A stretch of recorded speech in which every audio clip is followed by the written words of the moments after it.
Bonjour. Les très nombreux cas de harcèlement sexuel dévoilés ces jours-ci dans la presse, en France comme dans d'autres pays, ont provoqué une vague d'indignation et une prise de conscience sans précédent des pouvoirs publics. C'est tant mieux. Il y aurait beaucoup à dire sur le fameux hashtag, je cite, balance ton porc, et sur les conséquences d'une libération de la parole dans une société qui par ailleurs n'a pas de repères ni de limites. Libérer la parole sur un sujet cadenassé par le silence, c'est très bien. Libérer la parole quand les réflexes de contention, de mesure, ne sont pas tout à fait présents sur le plan collectif, ça peut être dangereux. Mais le fait que ces sujets maintenant soient sur la place publique est une bonne chose. Et après tout, si les pouvoirs publics peuvent s'en saisir, c'est très bien. Le président de la République récemment a déclaré qu'il lançait une campagne de lutte contre la pornographie à l'égard des mineurs.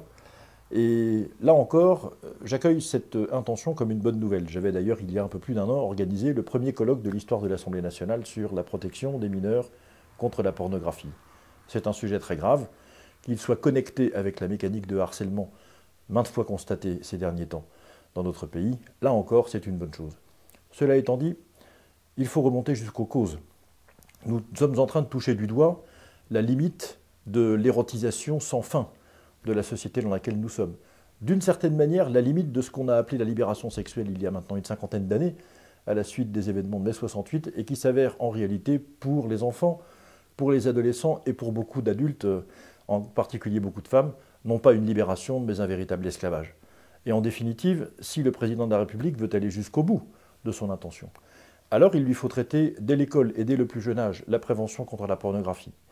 Il lui faut engager des actions de formation et de pédagogie pour éviter l'émergence et le renforcement du phénomène prostitutionnel qui se constate dans les cours de nos collèges, et personne n'en est épargné.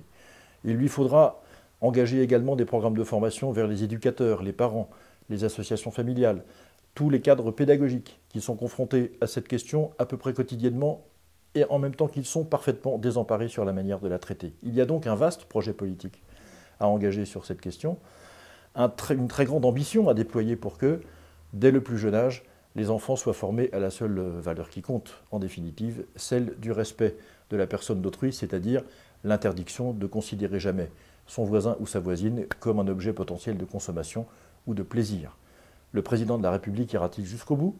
Eh bien, c'est ce que nous verrons. Mais en tout cas, lorsque j'entends Madame le garde des Sceaux indiquer que la reconnaissance de la majorité sexuelle à 13 ans serait une piste intéressante, je cite, alors je m'inquiète parce que, précisément, là où on commence à engager des moyens pédagogiques pour changer les esprits et modifier la culture, il faut que la cohérence de l'outil pénal qui réprime les comportements éventuellement transgressifs soit cohérent par rapport à ce qui est énoncé sur le plan pédagogique. Moi, je plaide pour que l'âge de 15 ans, au minimum, ne soit pas diminué, certainement pas. Et même si on pouvait considérer qu'un adolescent n'est pas réellement consentant sur ce genre de sujet, même quand il a 15 ans, je pense que nous ferions un progrès. Nous verrons comment les intentions du président de la République se répercutent dans les actes de sa majorité et de son gouvernement le moment venu. Mais nous aurons également à faire peut-être le constat d'un écart sur ce sujet comme sur d'autres. Je ne le souhaite pas, et en tout cas, je souhaite pleine réussite au président de la République, notre chef de l'État, sur ce sujet difficile. Je vous remercie et je vous donne rendez-vous vendredi prochain.